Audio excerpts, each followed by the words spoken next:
I love the way the First Gen Lounge makes me feel.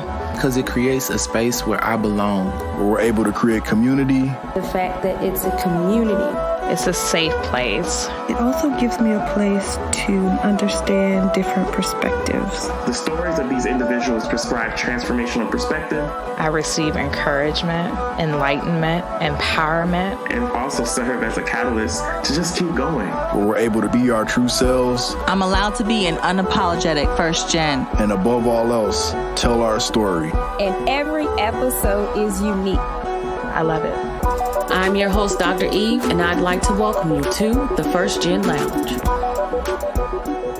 Hey, y'all.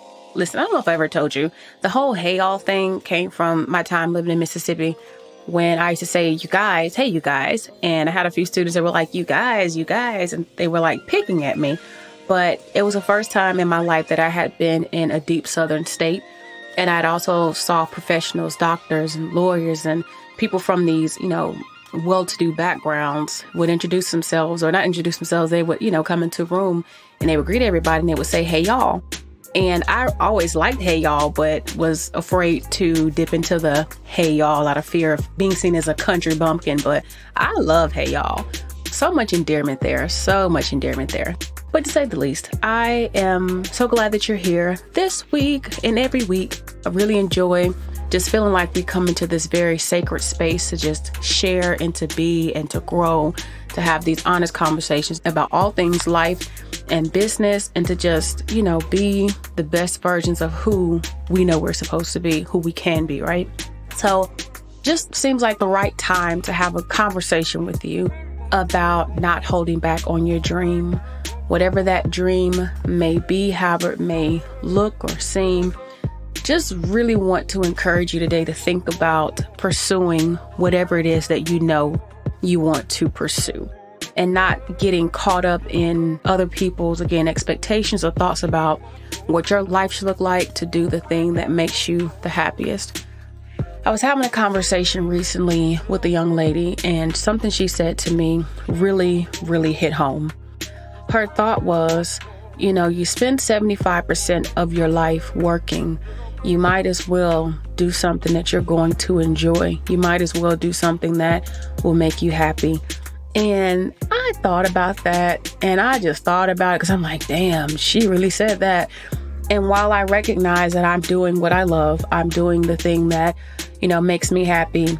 It's not that it's without work or without hardship, because it absolutely is that. It comes all the time. But it is to say that I realized when I get up every morning and I have to get to work, I don't have to fight myself about going to work or about doing projects or about showing up, because I really, really love what I'm doing. When you are living your dream and even still working towards the other parts of your dreams that, just takes time, it's just the most, ridiculously empowering and exciting thing to ever experience. And I tell you that because I had no thought of what my life would look like when I left higher education. Like, I was terrified of what I would do. Could I do anything else? Did I have any other skill sets that would, really convert to something different? And then naturally, this entrepreneurship thing was like, give it a try. Oh my gosh, I love it. Oh my goodness, why did I know about this sooner?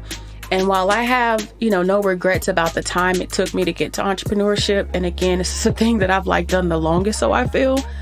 I want to say the longest consistently. So to be in one area doing one thing, and that's just me being straight up with you, it's the thing that helped me see so much about myself. But when I say don't hold back on your dream, if there is a business that you want to start, a podcast, a blog, whatever, a workshop, whatever that thing is, write a book, you should do it. You should do it.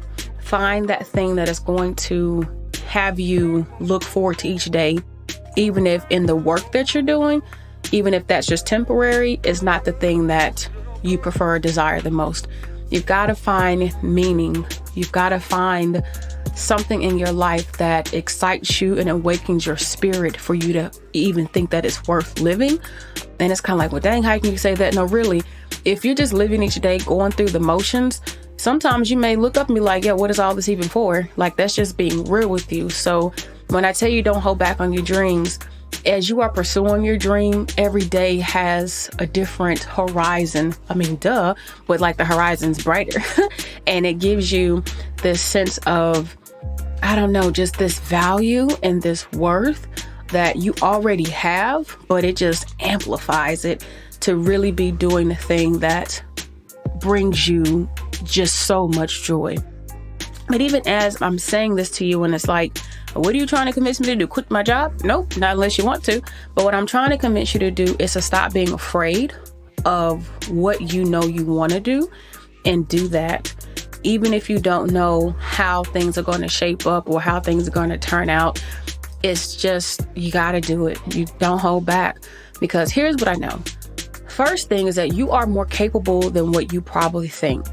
So whatever that thing is that is your dream, and if it scares you because it seems so large, that's becoming a millionaire, if it's being a pro ball player, if it's traveling the world, so many things that are our dreams, right? But you're more capable than what you think of being able to reach, achieve, make that dream come true. And the thing that I think is really important for you to understand is what making a dream comes true is based on what that thing looks like for you. So even setting the tone for, what does it mean for me to be well-traveled? What does it mean to me to be a pro ball player? So I may not make the NBA here, but does that mean I can't afford to go across seas and play ball? Or what does it mean for me to be a multimillionaire entrepreneur, which, you know, is one of my dreams, right? What does that look like for me? How will I get there? Is my goal 10 years or 20 years or 15 years? What does that look like? But I am capable, and you are capable. You just have to know what the goal is to even be able to start to work toward it, and to know when you have achieved that dream, right? To know when you feel it and you're like, yo, I'm living my dream right now and I'm unstoppable. You got to do it. You got to at least try, because here's the other thing I know. You won't know how possible or impossible, for lack of better words, your dream is until you actually try. So as long as you are in your head about your dream and just dreaming and daydreaming and night dreaming and dreaming over brunch, it's all just a dream. But until you actually try, do you know what you're going to be able to achieve in that thing? So starting by knowing that you're capable, and then turning around and actually trying to say, well, hey, I'm going to go for this thing because it is my dream. At least it's not something that is in vain, right? At least you can even say, maybe I didn't achieve the dream in this way, but I want to take this route because this is my new dream, because your dreams can change. But until you pursue that thing that is burning within you to just do it, you can't be mad at yourself, or the world for that matter, for what's not happening. So that also leads me to the idea that, and it's similar but different, that a dream will always be a dream until you take action. And so they're one and the same, right? One is it nothing beats a failure but a try. But when you trying, what does that action look like? What does it mean for you to really not just, well, I make my dreams come true and I'm gonna go to this one workshop and my dreams will come true. No. What are the actions that you should be taking consistently to make your dreams come true? So that's how they're different. You know, the failure, nothing beats a failure but a try. But then on the flip side, a dream will always be a dream until you take action. But once you try, you can't just try and be done with it. You have to continue to take action. You have to continue to do things and show up and work toward the dream. Unless, I guess, you want to be a multimillionaire, you just happen to hit a scratch off and hit the jackpot, boom. But even then, you got to manage that money, right? And you got to do things with it that are worthwhile to be able to stay a millionaire. Because otherwise, you just gonna go back to broke. Y'all have heard the stories. But even in taking action, sometimes you got to sit down with yourself and say, what is my plan for making my dream come true? For me, when I left higher education, which has been 5 years ago, I did not have a plan for making my dream come true until about 3 months. And I was like, you know, I've been away 3 months. I don't think I'm going to go back into a professional setting where I'm working for somebody else. Let me try to do this motivational speaking thing and see how it works out. So in doing that, I started to say, so what does it take for me to be a motivational speaker? Let me start reaching out to people to see if they need a speaker. Let me start pitching myself to even the smallest of companies in schools and being present to be able to help others, to empower them, to inspire them. Let me do that. So even then, it was taking just the first steps and continue to take action that things continue to evolve, and I continue to learn. I continue to ask the right questions to get the right answers to continue to push me until 5 years later, which, you know, if you know anything, over 85% of businesses fail within 5 years. And that's got to do with a lot of things. But so to make it to 5 years, it's like, oh, damn, that's pretty significant. But it's being relentless in the pursuit of my dreams as well. It's knowing that I was capable. It's knowing that until I tried, I wouldn't know if I would make it. And it's also realizing my dream was going to be a dream until I took action, but not just action, consistent action at that. Now, something else I want you to know, that when you're pursuing a dream, there are always going to be naysayers or people who are going to think that it's crazy, or maybe it's not a good time, or why would you do that when you should be doing something else and you're so talented in this area, or, well, I don't understand, or that doesn't make sense to me. Like, please block out that noise. Please block it out, because as long as there are people who are guiding you in other ways or trying to tell you other things about yourself, and you are fighting with yourself about what other people say or suggest or advise and what you really want, you're always going to find that you're going to have internal conflict. And that's one thing that I had to really come to terms with when I took my path, when I decided that I was really just leaping into nothingness. That's what I did. But really to be in a space where I was like, yo, I hear what you say, trusted mentor, trusted friend.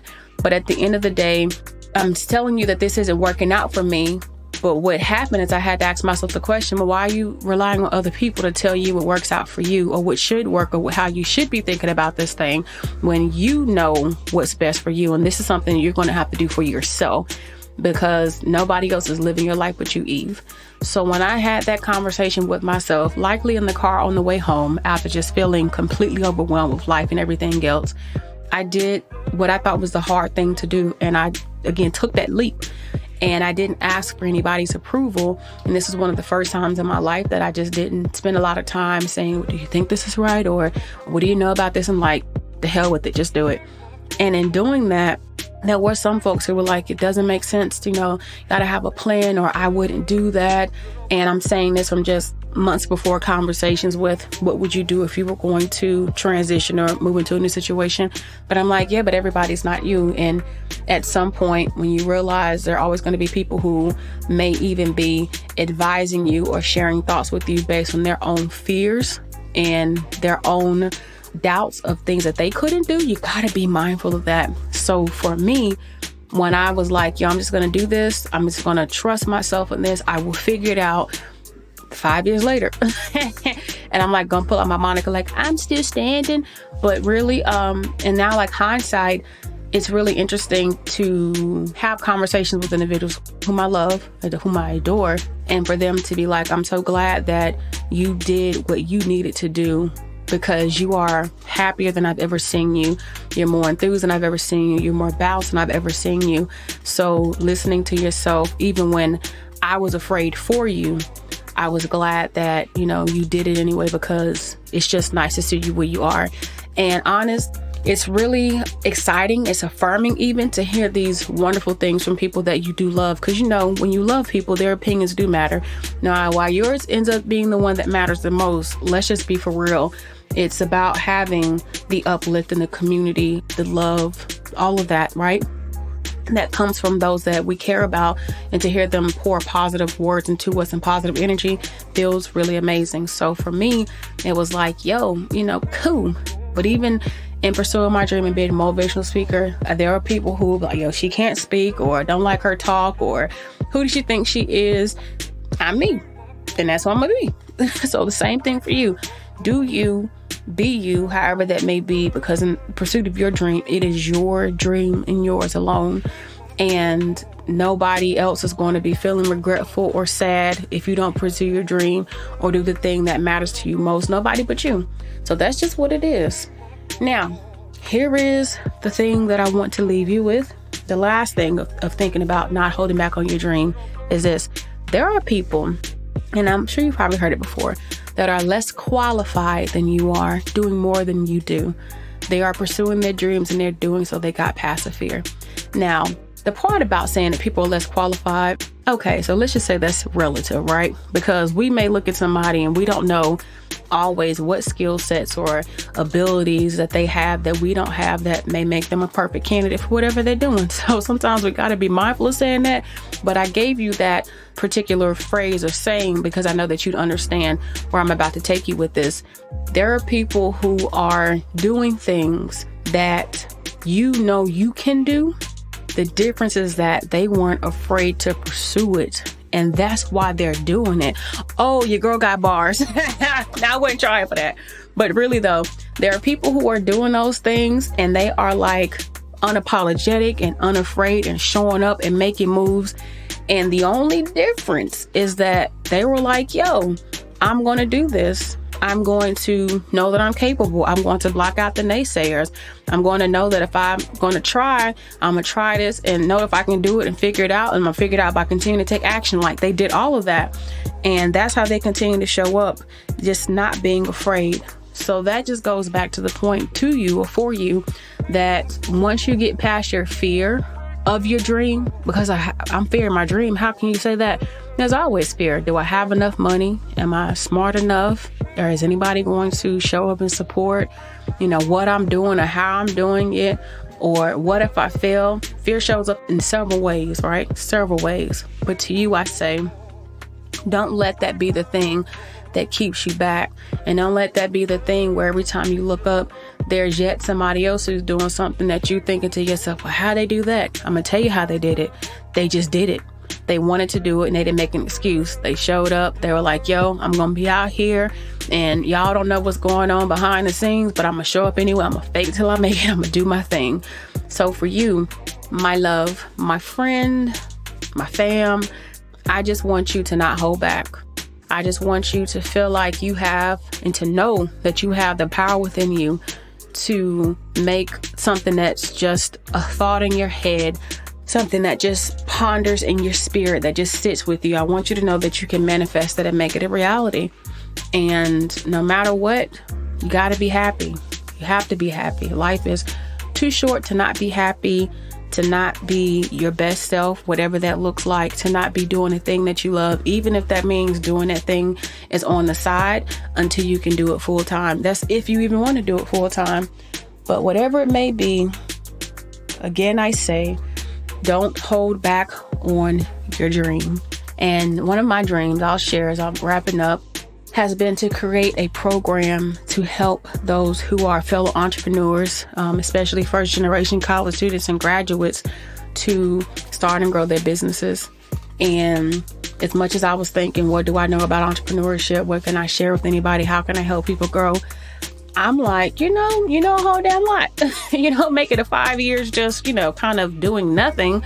And so, I am launching the EW Trailblazer Society, which is a membership incubator essentially to help those who want to start and grow their businesses and have the accountability and the community and the master classes and training and all those fun things like making my dream come true. Because as I look out there and I see that other people are doing things, I'm like, yeah, I can do that too. And while it's not about thinking that they're less qualified, it's just if this is your dream, pursue it. So as I'm in this 5-year mark, so excited to be doing it. Be something that I would just help other people to make their dreams a reality, to be economically empowered and to be able to leave their legacy as well. Because what's important to me is to be able to help others along the way. And I know this is my one way, at least one of those ways that I can contribute to doing those things. So yeah, but if you even want to check out and learn more about the program, I definitely invite you to do so. If you check the show notes, there's a link that will guide you to learn more about the program, and it'll only be open a couple of times a year. So that as well, because I can just be really laser focused on those who really want to do the work and who are excited about being able to, again, make their dreams a reality. But I love you. I love you. I love you. Again, check the show notes for that link, and always feel free to reach out if there's anything I can do to support, because I got your back. All right, on that note, continue to be good to yourself, continue to trust yourself, and continue to keep pressing forward. I love you. Peace out.